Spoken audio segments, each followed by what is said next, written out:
So I was able to keep a huge portion of my normal life like intact, which was a huge draw of signing up for Superfast CPA. Is like, as long as you're doing those main 2 hour study sessions, like you don't have to throw the rest of your life away. Yeah. Really, all you got to do is just wake up a little earlier and go to bed a little earlier.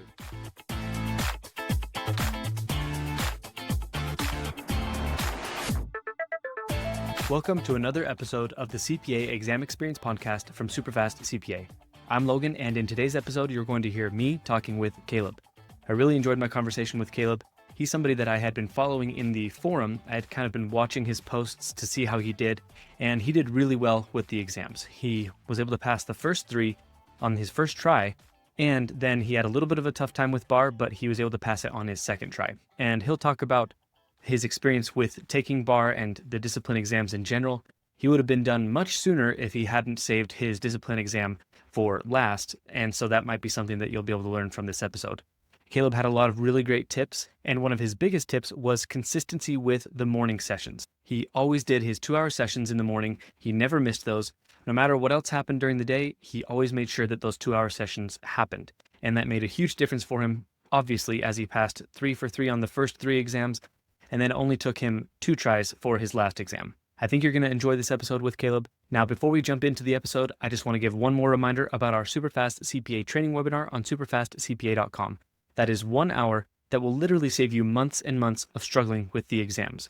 It's a free 1-hour webinar where we will teach you the key ingredients to passing the CPA exam so you don't waste months or even years of your time failing exams. And then after that, you're probably going to want to learn more. So make sure you also check out becoming a Superfast CPA Pro member, or check out getting our study bundle or our total bundle, which includes the study bundle and the pro bundle. So make sure you check all of that out after you watch the webinar.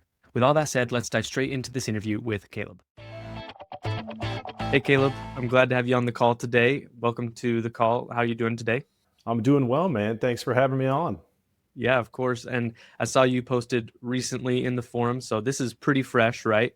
This is fresh. Yeah, hasn't even been a week since I found out that I passed. So that's great. Yeah. I love getting to people when they've passed recently, because it's all still right there. Because you forget pretty quick, because you're so relieved to not have to do it anymore.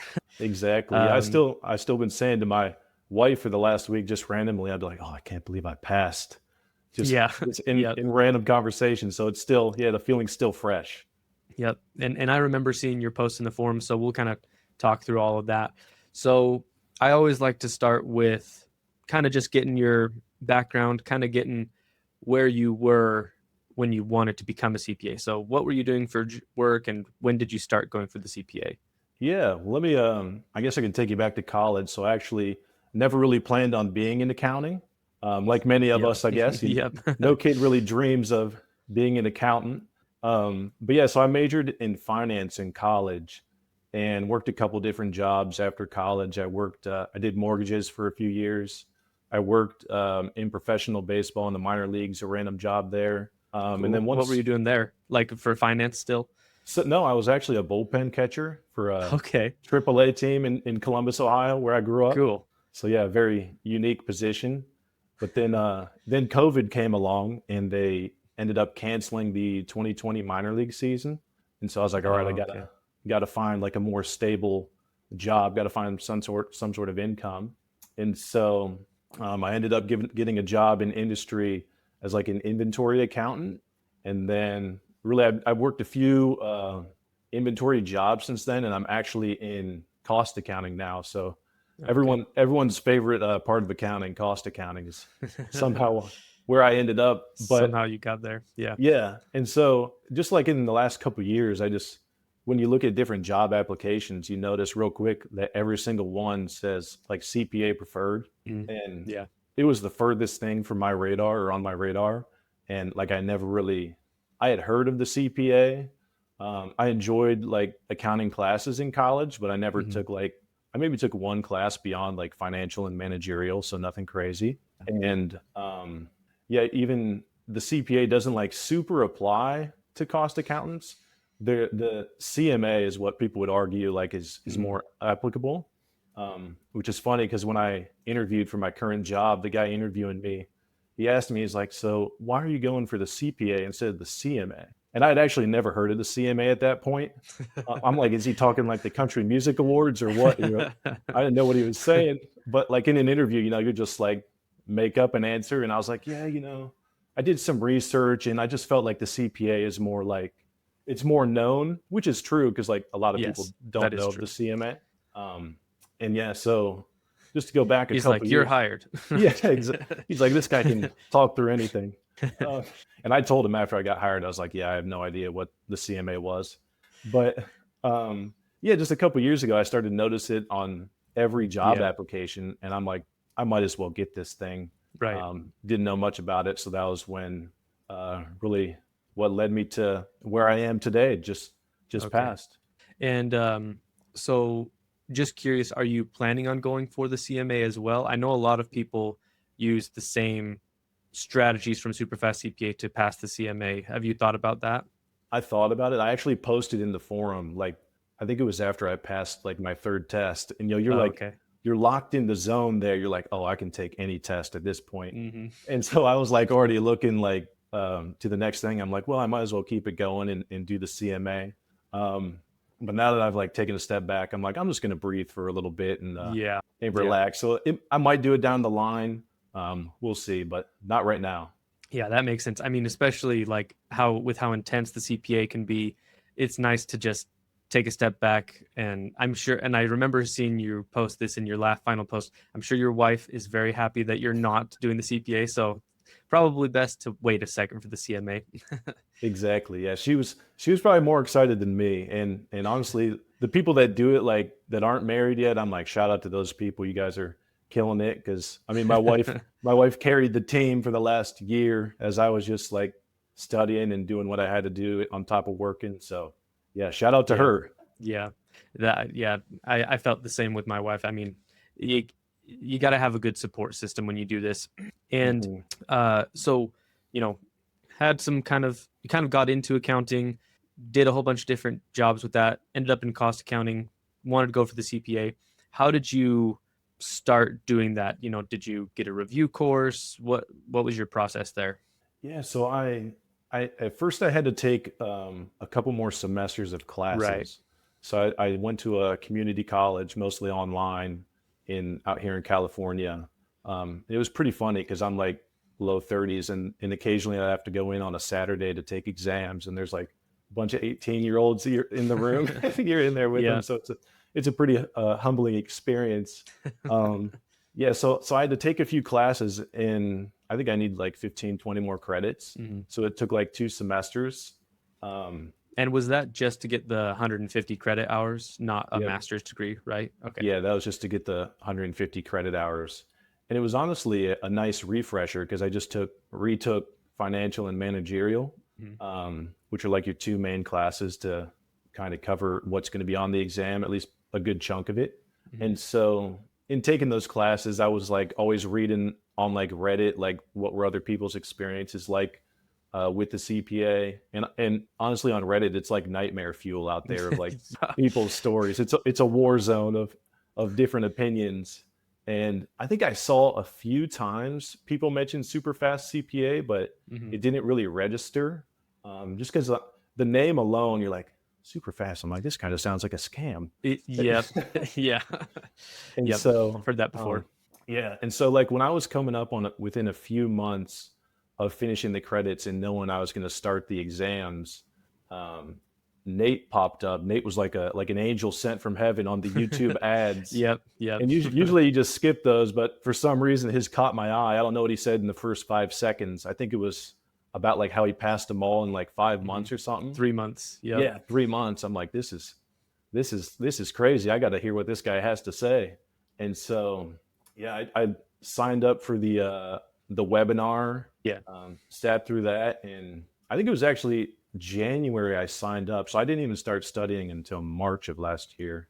But January I signed up because there was like a half off deal for the whole thing. Mm-hmm. Yeah. And I'm like, oh, like you can't pass up a good deal. So I signed up then and didn't even start using it for a few months later. But yeah, that was how I got dialed in there. Okay. So you saw the YouTube ad and you got the half price, which is what I got too, which if anybody sees that who's listening to this, like that is one of the best things you could possibly do. Cause like getting SuperFast CPA, I'm biased, but everybody should.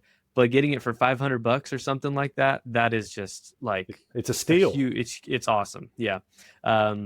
So, and just curious, how did that work with your job? Were they like supporting you through it, or was it just kind of your own endeavor? It was kind of, both. I actually switched jobs like in the middle of taking classes. Oh, okay. But like the last company I was at, they had like a tuition reimbursement program, and then the current one did. So like it was never an issue there. Cool. They essentially wanted people to or they encouraged people to continue their education. And so, yeah, it was never an issue there.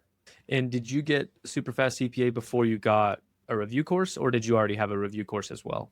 I got, I don't remember the exact timeline. I did sign up for Becker, just because I think I had read online. Again, that's another thing where people are super opinionated on which one to take. Yeah. But that one's kind of like, it seems to be like the old school one, the like Old Faithful. Yeah. And so I was like, well, it worked for a lot of people. I'll give it a go.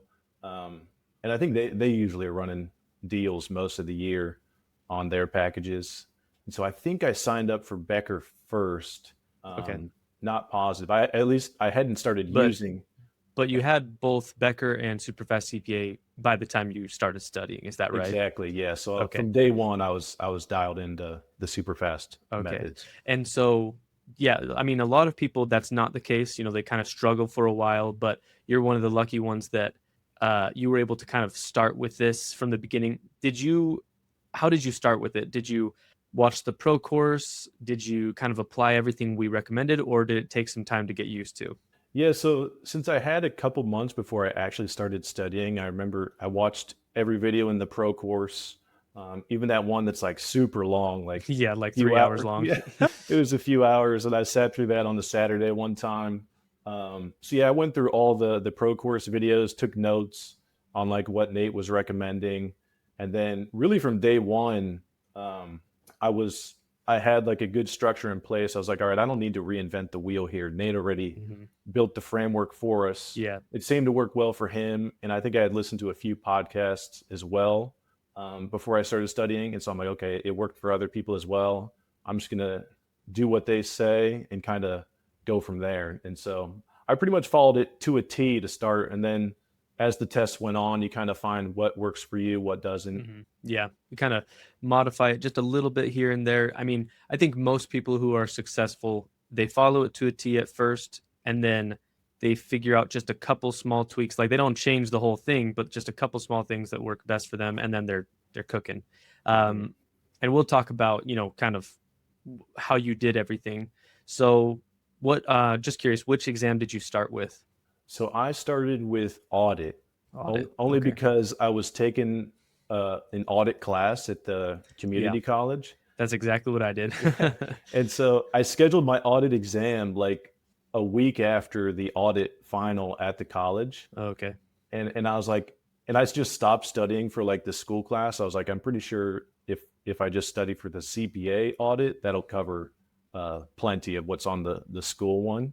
And so, yeah, I did Audit first. Okay. And just curious, did you feel like that ended up being the case? Like whatever you studied for the Audit CPA exam, did it pretty much like help you through the class as well? Was it a CPA audit class, or was it just like a general? It was just it was a general like beginner audit one. I had never taken anything audit, anything tax related, nothing pretty much before studying for this. Yeah, because when I was doing my master's when I was doing the CPA exams, and there were 2 classes in the program that were like specifically for one of the exams. One was for audit, one was for FAR. So I had a similar experience where I was like, okay, I may as well take audit while I'm studying this audit class. So how did it feel when you got into actually studying? You were following the framework from the beginning. So does that mean you were doing 2 hours in the morning and the mini sessions and all that? Tell me kind of how that looked. Yeah. So I remember somebody on the podcast mentioned that they made like a giant checklist or something for each day, almost like a calendar. And so I made one. I actually have it here. I'll hold it up for you, see if you can see it. But it has it has each day in it. So it had like different tasks. So it had like morning audio, 90-minute planning the seeds, 30-minute review, and then like did I do a sim that day? Did I listen on the drive home, do mini quizzes, whatnot? And it's funny looking at the audit one, my first one, almost like every box is checked in. And then once you get to the last one for bar, it's like the planting the seeds and the 30-minute review. It's like never missed a day, but the other stuff is a lot more spotty. Yeah. So I did it before work. So I got up at 4:30 every morning, went to bed at 8:30 every single night, like military regimented. And so, yeah, I would study before work. The days I'm in office, so 3 days a week I'm in office, I'd get there at like 6:30 and study like the new material for the day, like that module until 8. And then from 8 to 8:30, I'd do a quick review of everything. And so that was my main chunk of studying every day, was that 2 hours in the morning. Right. And so no matter what happened the rest of the day, I always knew like that was like going to be there and I wasn't going to miss it. I mean, if there's one thing I could do, it's stick to a schedule and a routine. So I knew myself in that way. And so I was pretty hit or miss with like the mini sessions, because I know some people are like, they're like robots, are amazing. Like they're able, any break they get at work, they're like, let me do a quiz or something. Let me listen to some notes. I'm like, man, after just grinding out 3 hours of cost accounting, the last thing I want to do is take a 5-question quiz. Yeah. And so I was pretty hit or miss on those.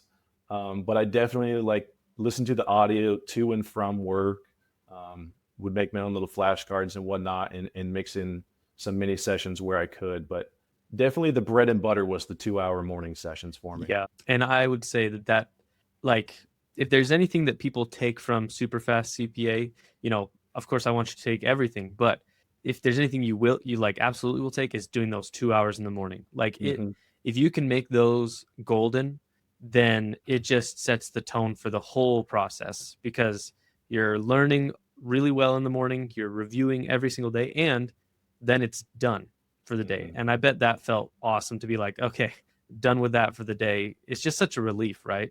It is, yeah. And I actually like it sounds so obvious when you hear Nate say it on the videos recommending it, like do it before work. But like I never in my life had studied early in the morning. It was always end of the day when you're tired, like after work, after school or whatnot. And even like when I was finishing up the classes, I was always doing it in the evening or on the weekends. And I'm like, oh, this is brutal. Like, it's just not, for me, it wasn't sustainable. And so then when I heard that Nate like recommends the morning, it's like the light bulb goes off and you're like, oh, this makes a lot of sense. Of course. Yeah, exactly. And so you did the 90 minutes planting the seeds, 30-minute re-review, and then throughout the day, so you mentioned the audio notes. So you listened to those mainly, was it to and from work, or were there other times that you liked to listen to them as well? I would listen mainly to and from work, and then once in a blue moon, I'd get like a bout of inspiration at the gym, and I'm like, all right, I'm going to lock in, and I'd make it through like 5 minutes, and I'm like, this is the worst workout ever. Like I just can't do this. And so it was mainly on the road or driving when I would do it. Occasionally, like the closer I got to the test, I would listen a lot more. But yeah, it was mainly just while driving. Okay.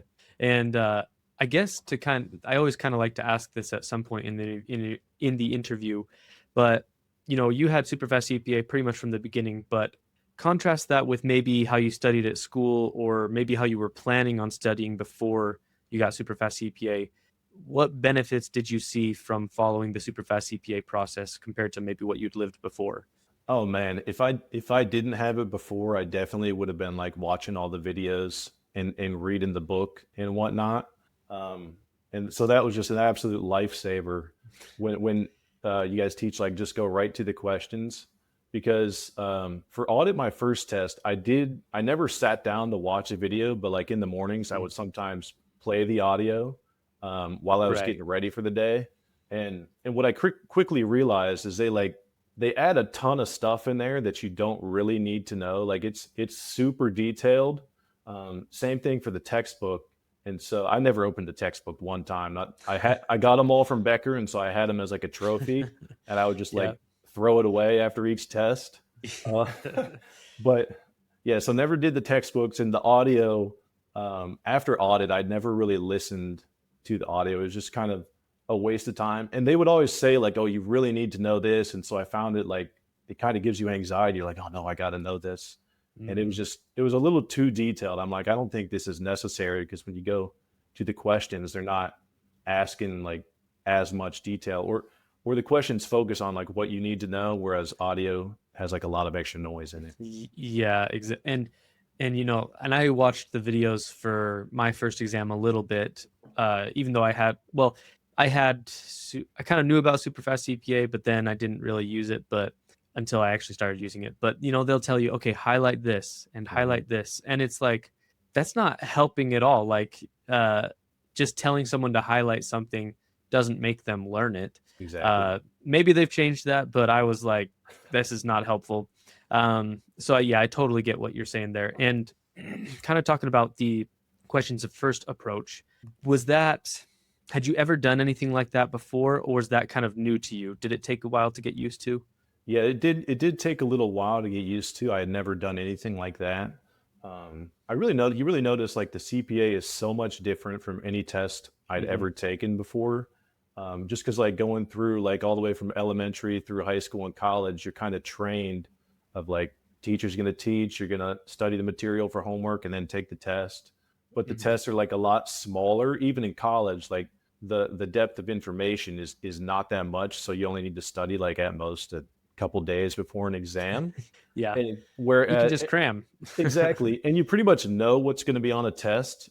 Like people that get straight A's their whole life, they can attest. Like, yeah, going in, like pretty much I know what's going to be on a test. Whereas the CPA, it's like cramming is 2 months, and there's just like a boatload of information, and so it's really like a mental battle the whole time, because it's a new experience. You're like, I've never gone into a test with like this much. No idea what's going to be on. Yeah, you have no idea what's going to be on there. Half of what you studied is never going to show up. Yep. And so you're just like going in, just trusting the process and hoping for the best. Right. Yeah. It is so different than exactly like you said, like in elementary school, high school, college, most of the time, unless you have a really crappy teacher, you know what's coming up. There might be a little bit of a surprise, but if you pay attention, you study, do the homework, you're probably going to do well. I mean, I know that's probably too broad, but that's kind of like the general idea, Yeah. But CPA is just totally different. And so, you were doing that process. You started with audit. And if I remember right from seeing you posting in the forum, you passed the first try, but then bar was the one that gave you a little hiccup. Is that right? That is correct. Yeah, bar tripped me up. So I passed. I passed audit, FAR, in reg first try, and then I was going for bar, and I posted on the forum. I'm like, all right, last like hurdle or something is bar, and a couple people commented. They're like, no, don't take bar. Yeah, and I had actually signed up for bar, not knowing what I was getting myself into. So at Becker, I got a bone to pick with Becker, because they give you this when you're picking your discipline. It's like, take this mini quiz and see which discipline's best for you. Yeah. And it was like 5 questions. And what are the other said ones? Bar for you? Yeah, the other ones are like, do you have any tax experience? I'm like, no. The other one is what, like IT or something? I'm like, no, I don't know any of that. And then it's like, oh, cost accounting. Yeah, cost accounting or business analysis. I'm like, oh yeah, that's me. And so I sign up for that, and then you just Google bar like CPA, and it's just horror stories. People are like, run for the hills, don't take this exam. But I mean, at that point, I had passed the first 3. Yeah, and I'm like, man, people are talking like these are impossible. I'm like, I don't know. I just keep showing up. Maybe if you just show up and fill out all the answers, it seems they let you pass, which turned out not to be true, apparently. So yeah, I took it once, did not pass, got a 69. So you were close. I was close, and I would rather get a 69 than like a 73 or 4, because that would just been super painful. So I'm like, okay, 69 is close. I'm going to give it one more try and see how it goes. And so I did. And the second time, I was able to get by and pass. Yep. And you just found out about that passing score recently. And So I actually don't get to talk to very many people about bar because, I mean, as you learned, I usually don't recommend people take bar just because even if their work experience is around it, TCP and ISC, especially TCP, are just seems like easier exams. They have way higher Mhm. pass rates. Um, so I want to kind of hear your experience with bar. Compare bar to, the other three, especially compared to FAR, because FAR is kind of the big beast, whatever. But in my opinion, I actually think bar is the hardest exam that there is. Like, can you kind of tell us a little bit about that experience? Yeah. So bar, it is a different beast. It's a little different than all the other exams. Oddly enough, I actually enjoyed the material Oh, more than like any other exam. It might have been because at that point I had the other three done, so there was like yeah. no cloud of doom looming over You're like, me. this is the last one. And so like it kind of so studying for bar, I'm like, man, okay, I'm enjoying this material. I mean, enjoying in like, as much as you can enjoy Yeah. studying for the CPA. And then you kind of get to the end of bar and you get to government accounting, and it's just like the opposite of everything you've ever learned. And so I'm just in there studying for government, which is only like 10 to 20% of the test, I think is what the blueprint says it is. Hmm. But while you're in there studying for government, you're like, there's no wonder the Pentagon hasn't passed an audit in like 10 years. I'm like, they just got to get back to the debits and credits. I mean, it's like a whole new way of accounting. Yeah. But compared to FAR, it is a lot different. I did notice on the exam that there's like a lot of stuff that I had never seen before on both exams. It was more so a multiple choice. They would throw stuff at you, and I'm like, I've read through Superfast, I've read through Becker. I'm like, I might have been sleeping through that page or something, but there's some stuff I'd never seen before. Mhm. Um, but the biggest difference that helped me pass the second time is like you really had to know the why and like the concepts Mhm. really well to pass it. Um, Whereas like the other ones, I mean, you have to know the concepts for every test. Don't get me wrong, but like for bar, you had to know it like the back of your hand.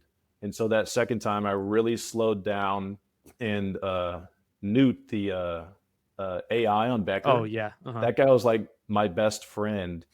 And all the time I'd be typing in, like, just explain this to me like I'm five.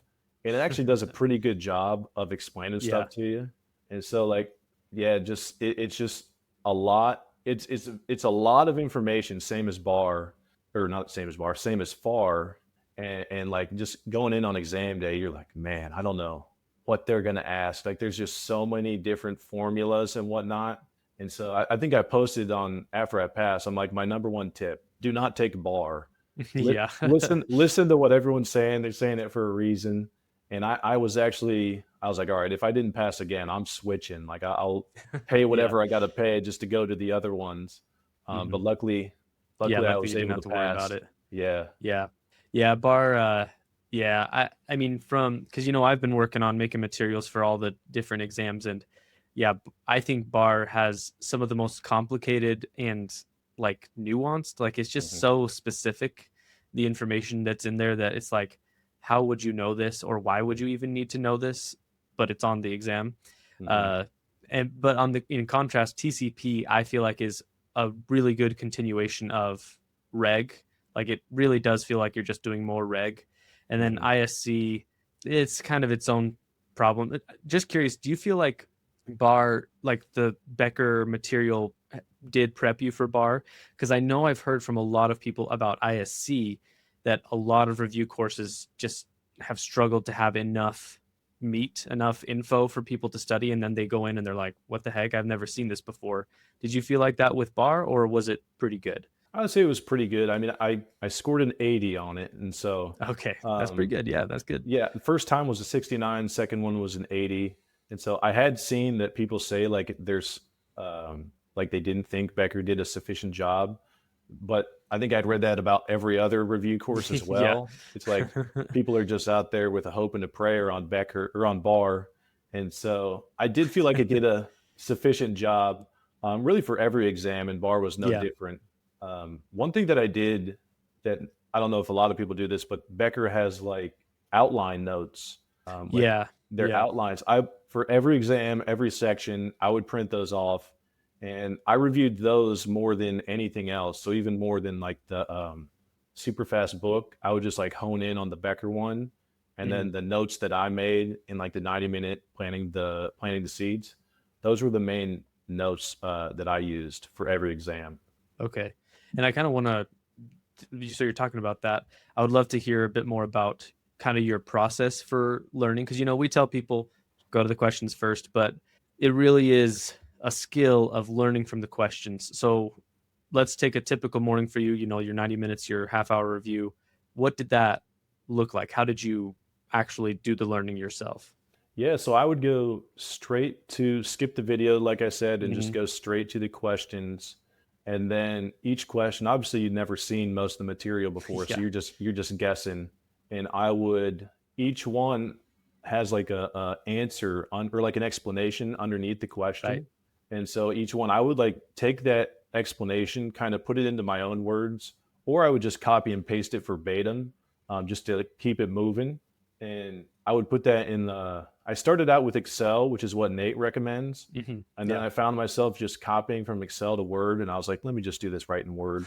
And so like if it was an equation, I would just write it on a scratch paper or something. And I knew I was never going to go back and review like that exact question.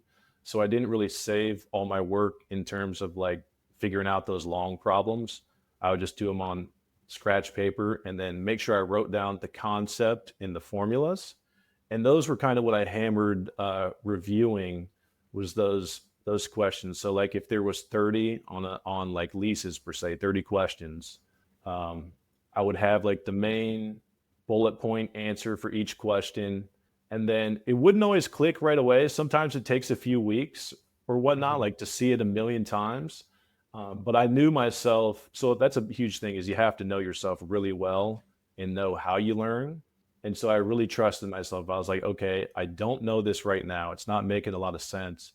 But sometimes you'll learn something new in a week or so and it like clicks, or you see a video of somebody else, because they have like the little videos sometimes after a question of them figuring it out. Like the skill builder or something like that? Yeah, the skill builder. And so occasionally I'd watch one of those and they'll make it seem super obvious. I'm like, oh man, why did I never see it that way? And so those would help from time to time. And yeah, so my main thing was just make sure to get through that whole module for that day that I needed to, and then put those notes down. And then like over the next few weeks or month through the exam, like I'm coming back to it, figuring out what I don't know. Some stuff I'm like, yeah, I'm never going to remember that. And I'm like, there's no way they're asking that on exam day. But sure enough, they do sometimes. So you just kind of have to take your chances just there. Wing it a little bit. Yeah. So that was my main thing, is I would like bullet point each concept behind a question. And then I'd kind of reshuffle them because they kind of go all over the place in terms of a lesson. Right. And I would and they'll be redundant too. And so like, I'm not going to write the same thing down twice. And so you would kind of, through reshuffling the notes and kind of rewriting them, you're like learning it again. And so that was like my main process right there. So just to make sure I'm getting you there. So you would be going through the questions, you would take notes, usually in Word, and so you would write it out. And I really like what you said there, that, sometimes you'd copy and paste, but most of the time you were saying that you were trying to write it out in your own words, which is a big part of the process, because you can look at these concepts and look at the exact answer, but until you can say it to yourself and actually understand the concept, you don't really have the concept down. So yeah, writing out in your own words is a big thing. And then just to make sure I'm getting you there. So would you like pull out all the concepts and then would you kind of reorganize it to where reorder it so that you have the notes in like a specific order? Is that what you're saying there? Yeah, a little bit. I mean, for the most part, I just left it in whatever order they put it in. Occasionally, so I would always print these out too. Like after I finished a whole section, which took like a week, I would print it out. And then like as I'm reading it, I'm like, oh, that's on there 3 times. Like, let me cross this off. It's kind of satisfying to cross it off and this is already up there.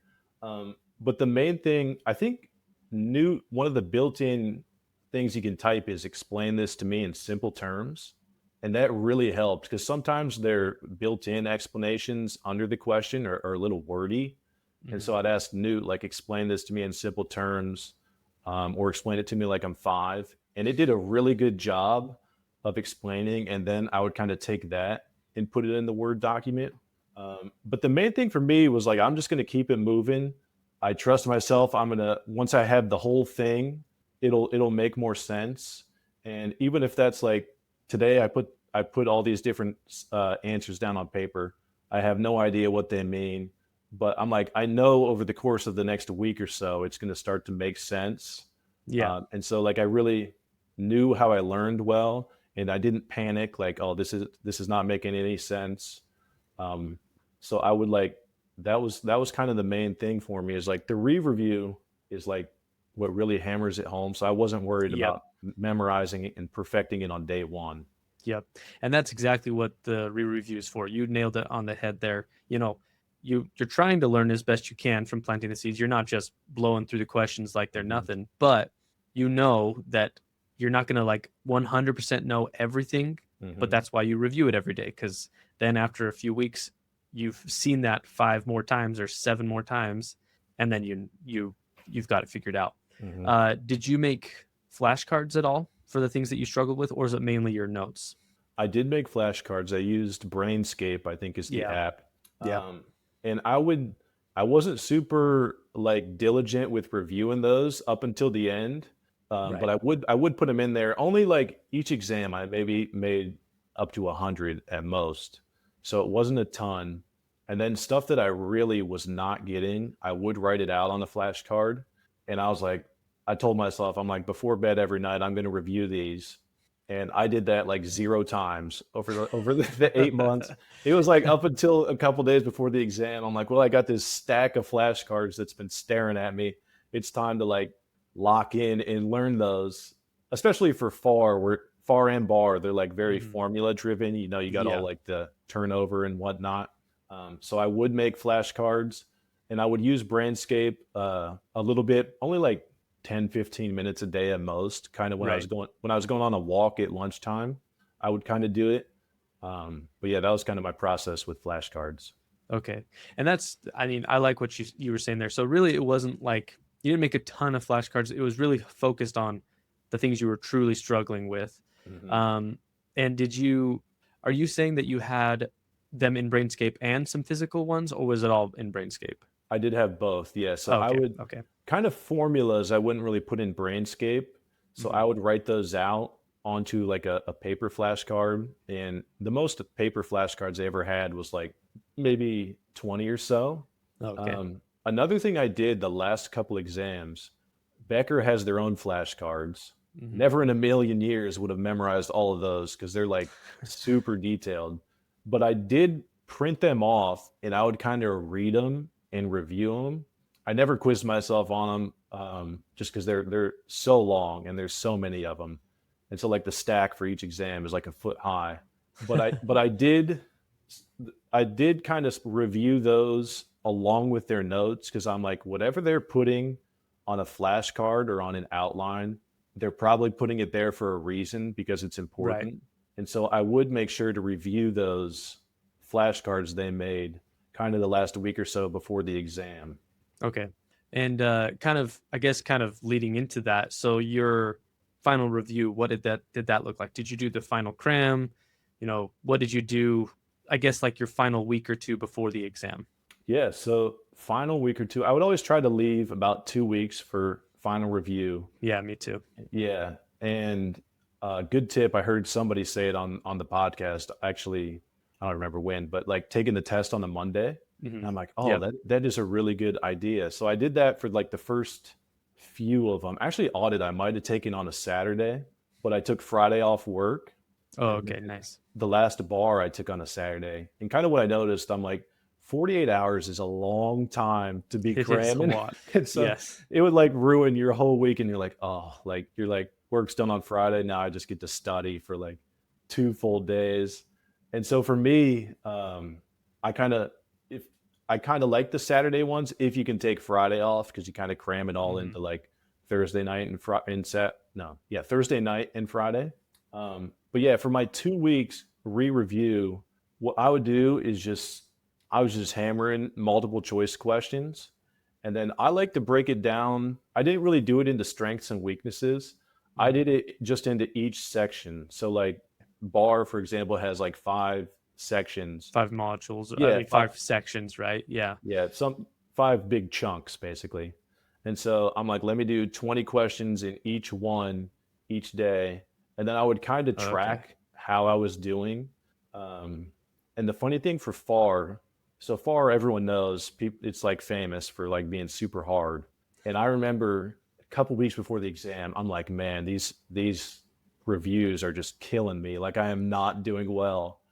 But I felt like I'm like, man, I know these concepts, but I think the Becker questions are like unbelievably wordy and way more Hmm. difficult than the actual test, which I didn't realize until afterwards. I'm like, okay, that was nothing like what I was studying. Yeah.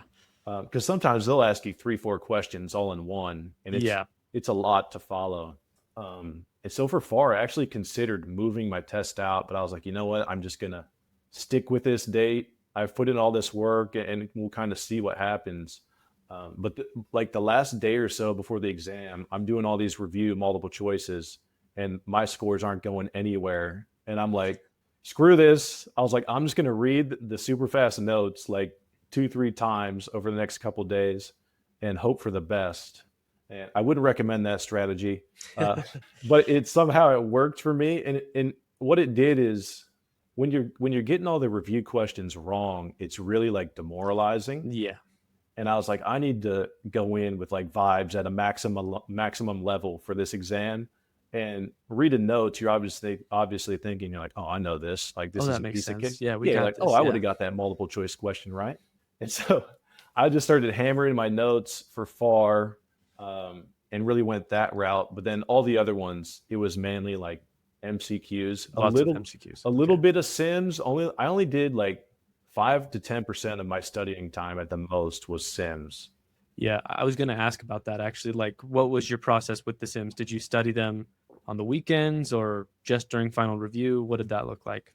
Yeah, so I remember Nate says to do them on the weekends. I think he said like 6 to 8 hours or something every weekend. And I'm like, man, this guy must be built different. I'm like, I get into one sim and you're just lost in the wilderness there. And then they got like this 30-minute review video. And so Right. and so they were a little overwhelming. So I would save them for the weekends. And then on the weekends, I would try to do a bunch of them. Never one time did as many as I planned on doing. Um, I know the feeling. yeah, and so like, and then each weekend I'm like, well, once I get to the end, like I'm really gonna hammer them before the test. And then you get to like the last week or so, and you're like, yeah, I'm gonna focus on multiple choice questions. And so I would do Sims, but then you quickly learn like the odds of you getting a sim on the exam that's like the exact same of one that you learned in the review course are so small where I was like, this is kind of a waste of time. And so I'm just gonna, if you can nail the multiple choice questions, it's the same exact concepts on the Sims, just with like a bigger problem. Right. In half the Sims, it's just like 10 multiple choice questions in one. And so that's why I didn't do a ton of Sims.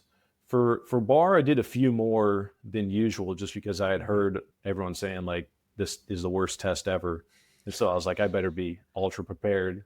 So I did do some for bar, but when I would do a sim, I'd click into it and you'd see like 10 different what are they the little things you can click on. Um, Right. The boxes or whatever they're yeah, called. the Yeah. boxes or whatever. And I was like, I am not reading all those. This is a beautiful Oh, Saturday those. Yeah. afternoon. Yeah. I was like, this is not happening. Let me just submit this blank and watch this guy figure it out. And so then you kind of watch it and you're like, oh yeah, yeah, I knew that. No, piece of cake. Or I would know like, all right, if I see that on exam day, I can fight my way through it and get like somewhat of an answer. So I never got bogged down in the Sims. I was always like heavy multiple choice questions. Yeah. And then I was looking back at my scores yesterday because each exam they kind of give you like stronger or weaker or whatnot on Sims, and every single one I was stronger on the Sims, and then there was even a couple where I was like weaker in multiple choice. I'm like, well, Oh, wow. backwards, but yeah, so that approach worked for me. But again, you just got to find what works best for you. Yeah, and sims are kind of they're their own thing. You got to practice them at least somewhat so that you have an idea of how they work. But yeah, we say this all the time that you've got to practice them, but most of your learning is coming from the MCQs because that's where you're learning the concepts. And if you're really fast at MCQs, that's going to give you extra time to do the sims on exam day. So just it kind of compounds in the MCQs themselves.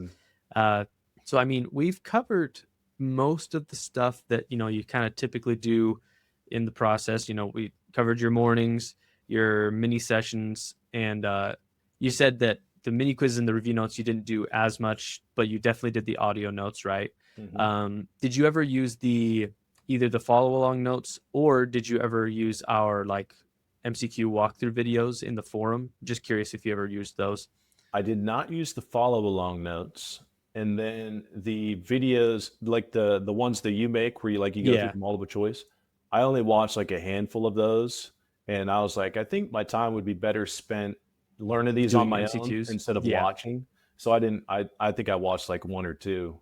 Yeah, and that totally makes sense. And in reality, those videos that I'm making they're like an extra resource for it. Usually my main thinking with them is if somebody's struggling with a certain topic, they can go and like kind of walk through it with me and then hopefully get it. But I don't usually expect people to watch every single one, although some people have. But yeah, I was just curious if you had used those. So yeah, I think we've covered most of what I like to usually ask. Just a couple more questions, I think. Yeah. So, you had SuperFast CPA from the beginning. You had a pretty good regimen, 4:30 wake up, 8:30 go to bed. Were you still able to have some things that you enjoyed, like have some hobbies or have time with your wife, even though you were so, scheduled out? Yeah. So I mean, every single night I was done studying if I did study at night, I would watch like an episode of something with my wife just to make sure that I was getting some quality time in with her every day. So it was always like we would eat dinner together. And then before bed, we'd watch an episode of like The Office or The Parks and Rec or something that's like shorter. And so I was able to do that. I still, like some people delete social media. I kept it going, was still like following along there. I played fantasy baseball the whole time. Nice. Still played fantasy football, took a few trips, took like a family vacation in the middle of studying for FAR, took a trip to like Seattle to see Ohio State play when I was studying for bar. Studying for reg, took like a little beach camping weekend. That one I still woke up on some of these trips. I would wake up early and get a little study session in. Yeah. Not every day. So I would always schedule those kind of in the middle of studying. So it wasn't like right before I was about to take the exam. So I was able to keep a huge portion of my normal life like intact, which was a huge draw of signing up for SuperFast CPA. Is like, as long as you're doing those main 2-hour study sessions, like you don't have to throw the rest of your life away. Really all you got to do is just wake up a little earlier and go to bed a little earlier. So I was always leaving places at like 7:30, 8 o'clock. I'm like, sorry guys, I got to get to bed. Yeah. So I was able to keep a lot of my life the same. Yeah. And I found the same thing. Like, even though I was really busy during the process, I still look back and I'm like, I still hung out with my kids, with my wife. I occasionally was able to go do something with my friends. So like doing it in the morning and then doing the mini sessions throughout the day makes it so that when you're done with work, you're done. You can just have a few hours to yourself to recuperate, spend some time with family or with friends or whatever. And I think that's awesome. So yeah, I think that's pretty much everything, but I always like to ask these final two questions. First off, is there anything about your process or about your story that we haven't gotten to talk about yet that you thought about before that you wanted to share? Just checking. I mean, one thing that you kind of get to wear as a badge of honor if you do the SuperFast method, especially using Becker, is they like really push exam day ready. And they're like, if you're exam day ready, you have this % chance to pass.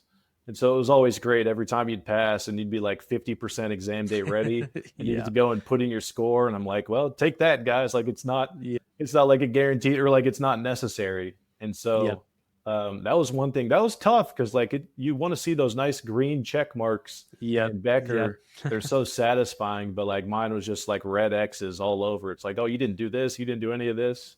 And You're so not that was, prepared at all. yeah, yeah. So that's a huge thing. It's just like as long as you follow the plan, like you guys build out the plan, and then all we have to do is like stick to it and trust the process. And from there, like it's just like keeping it simple and following that, and you'll be all right. Yeah, I love it. Yeah, the same thing for me. My first exam was kind of like this weird hybrid. So I did do a lot of I had a lot of the green check boxes. I even remember at one point I went through the videos and like fast forwarded through, like just had them all finished, even though I didn't watch them because I was like, I want the green check mark. But then after that, I was like, I'm not going to do that anymore. Yeah. But I totally get what you're saying there. I was going to say the simulated exams, I did not. So I didn't see a ton of, I tried them out and quickly realized like you're going to take these 30 MCQs and then to find the answers, you got to like go back and essentially do them all again and remember what you were thinking because you don't get the answers right away. And I was like, this is going to take twice as long. So what I would do the first time, I would just submit the whole thing blank, get all the answers, and then I would take it again. And on like a separate screen, I'd have the one I just completed. And I just wanted access to those different questions. So I would like answer it. And then I would go to the other screen and find what the real answer is. Oh, okay. Because I didn't want to like circle all the way back and have to like basically do them twice. Right. And so I never sat down for like a full simulated exam beforehand. I was like, I'm pretty sure I'm going to be able to survive 4 hours, so I don't need to test myself there. Right. And so that was kind of my process with those. Yeah. Yeah. And the simulated exams, I did them a little bit, but yeah, I mean, you've been doing the review the whole time up to that point. So really it's just a question of going and doing it again. When you go to the exam, you just do the same thing again. Well, it's been a really awesome call with you today, Caleb. I think you have had some really good tips, and I think it's going to be a great episode. Now, as we finish up, I always ask the same question to everyone as we finish. What would be your top 2 or 3 tips to people who are still going through the exams? Yeah, top 2 or 3 tips. I would say, I mean, number one, obviously stick to it. And there's that famous quote. I have no idea who said it. It's like the acronym KISS, where it's like, keep it simple, stupid. And so like, just trust the process that's built out and follow that. Like, don't get some crazy lost in the weeds, whatnot, like overwhelming yourself. Just trust the process and go from there. And like, yeah, basically making a plan and staying consistent is the key. It's a lot easier said than done. But you just have to trust the process there. And then I was just say one pro tip I have that I kind of learned the hard way is don't schedule your discipline last, which I didn't really realize that because there's like, you can only take it quarterly. Yeah, which is super annoying. Yeah, and the results take a really long time to get back. And so technically like the bar from studying to taking the test to getting the results and then doing it again, it took the same amount of time as the first 3 combined just because of like the weight. So I would definitely recommend don't do them last. Yeah. And the problem with the discipline is it's going to be like that. It could be like that no matter when you take it, because if you fail it, well, then you still have to wait a few months. But if you take it in the middle, at least you could work on another exam while you're waiting. So I see your point there. But yeah, those are some great tips. Consistency, especially, like that is just, if you can get that down, the consistency, that's something I am trying to hammer into people all the time is you have to be consistent. It's not easy necessarily, but the more you do it, it gets easier. Would you say that's true? Yeah, exactly. So it's just, you have to know yourself. If you're not going to stay consistent, like it's just simple, you're going to have a harder time passing. But if you can stick to it, like the recipe is there and you just have to follow it. Yep, exactly. Well, again, thank you for being on the call today, Caleb. You had some great tips, and I hope you have a great rest of your day. Congrats on being done. Thank you, Logan. I appreciate it. Thanks for having me on. All right, that was the interview with Caleb. Again, I thought it was awesome. He had a lot of really great tips, and I loved seeing his progress in the forum. He posted every time that he passed an exam, and his posts were always really encouraging and a little bit funny. He was always able to point out what went well with each exam. And again, something that he talked about during the interview was that consistency. He always was able to get the 2-hour study session done in the morning, no matter what. And so if that's something that you're struggling with, try to figure out a way to make sure that happens. Go to bed early so you can wake up early. Do whatever it takes to get that 2-hour study session done in the morning. And that is something that we talk about in the free 1-hour webinar training. So make sure you check out the webinar training to learn more about that and to kind of see what Caleb learned so that you can apply it as well. Now, before you go, make sure to like and leave a comment on this podcast in the YouTube video, or leave a rating in your favorite podcast app. And make sure you share this podcast with anyone you know who is going through the CPA exams. This podcast is one of the best free resources out there for anyone who is going through the CPA exams. So share it with everyone you know who's doing that, and that will be really helpful to them. Thanks for watching or listening, and I will see you in the next episode.